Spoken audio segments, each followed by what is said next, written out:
Good evening and thanks for joining us. The state of Indiana moves to meet a growing need for adult protective services. Investigators from Adult Protective Services look after adults who cannot protect themselves, most notably the elderly.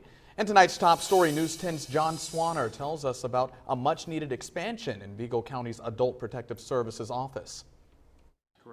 Vigo County Prosecutor Terry Modisett oversees an Adult Protective Services office. It serves Vigo and 5 surrounding counties. The office looks into cases of abuse, neglect, and exploitation of adults, mostly the elderly.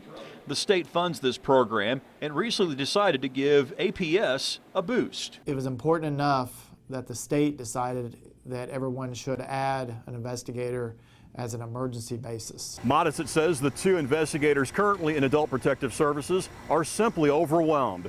The office averages 5 new cases each and every day. In 2013, Vigo County Adult Protective Services took in nearly 1,000 calls for service.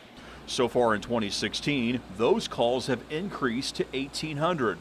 Modisett says adding a 3rd investigator may not sound like much. He says it's still a welcome addition. What's happening is we don't have enough people to work the cases fast enough. Well, every day that goes by, a case is being worked, but we haven't got it completely investigated, someone could be harmed. Modisett feels a 3rd investigator still leaves this office undermanned, so the goal will be to focus on what the investigators can do for our elderly right now. I'm hoping that he will be able to help get immediate needs taken care of quicker.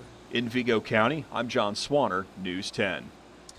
Vigo County's 65 and over population grew by nearly 5,000 people in the last 10 years. We expect to add 13,000 senior citizens in the next 15 years.